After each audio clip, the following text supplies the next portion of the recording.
Simeon என்று சொல்லக்கூடிய ஒரு வயோதிபன் இயேசு பாலகனை கையில் ஏந்தி உற்று பார்த்தபோது இரட்சண்யத்தை கண்டார்.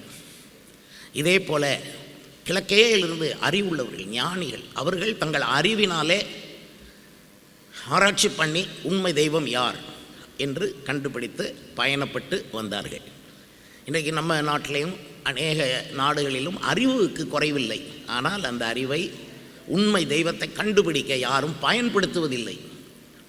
அவர்கள் பல கண்டுபிடிப்புகளை கண்டுபிடிக்கலாம். ஆனால் உண்மை தெய்வம் யார், உலகத்தை ரட்சிப்பவர் யார், அழிவிலிருந்து காப்பவர் யார், பாதாளத்திலிருந்து விடுவிப்பவர் யார், பூகம்பங்கள், பிரளயங்கள், ஆங்காங்கு பரவி வருகிற கொள்ளை நோய், இவைகள் எல்லாவற்றிலிருந்தும் நம்மை விடுவித்து ரட்சிப்பவர் யார் என்று அவர்கள் தங்கள் அறிவினாலே அந்த ஆட்கள் தேடி வந்தார்கள்.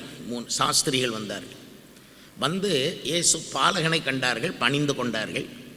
அந்த இயேசு பாலகனுக்குள் அந்த சாஸ்திரிகள் கண்டது, இயேசுவுக்குள் அந்த பாலகனுக்குள், அந்த கந்தை துணியை உடுத்தியிருந்த பாலகனுக்குள் இருந்த ராஜரீகம், ஆசாரியத்துவம், தீர்க்க தரிசனம், இந்த மூன்றும் அவருக்குள் இருக்கிறதை அவர்கள் கண்டதினாலே பொன் வெள்ளைப்போளம் தூபவர்க்கம் என்கிற அந்த அடையாளப்படுத்தக்கூடிய அந்த காணிக்கைகளை சமர்ப்பித்து பணிந்து கொண்டார்கள்.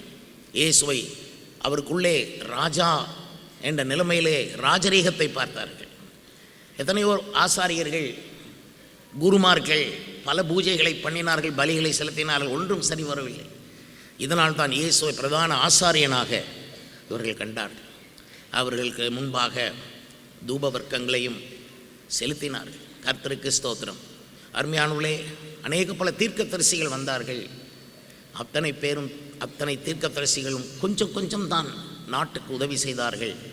கொஞ்சம் ஆறுதல் பண்ணினார்கள், கொஞ்சம் கடிந்து கொண்டார்கள். கிட்டத்தட்ட அது சமமாக இருந்தது. எந்த அளவுக்கு ஆறுதல் சொன்னார்களோ அந்த அளவுக்கு கடிந்து கொண்டார்கள் பாவம் செய்யும்போது. இக்காலத்திலே தீர்க்கதரிசிகள் என்று சொல்லுகிறவர்கள் யாரையும் கடிந்து கொள்வதில்லை, ஆறுதலை மட்டும் சொல்லிக் கொண்டு போகிறார்கள். இதனால் தான் கந்தை துணி உடுத்தி இருக்கிற அந்த பாலகனுக்குள் இருக்கும் தீர்க்க தரிசன அபிஷேகத்தை சாஸ்திரிகள் பார்த்தார்கள், வெள்ளைப்போளத்தை கொடுத்தார்கள். தேவனுக்கு மகிமை உண்டாவதாக. இன்று காலையிலே நீங்கள் இயேசுவுக்குள் என்னத்தை பார்க்கிறீர்கள்? பார்க்குறதற்கு இஸ் நாட் ஸோ அட்ராக்டிவ், ரொம்ப அட்ராக்ஷனாக இருக்க மாட்டார். அதே போல் அவரை பின்பற்றுகிற நீங்களும் ரொம்ப அட்ராக்டிவாக இருக்க மாட்டீங்க, சிம்பிளாக இருப்பீங்க. ஆனால் உங்களுக்குள் இருப்பவர் தான் மிகப்பெரிய ராஜா, மிகப்பெரிய ஆசாரியன், மிகப்பெரிய தீர்க்கதரிசி. உங்களுக்குள் இருப்பவர் தான் இரட்சண்யம்.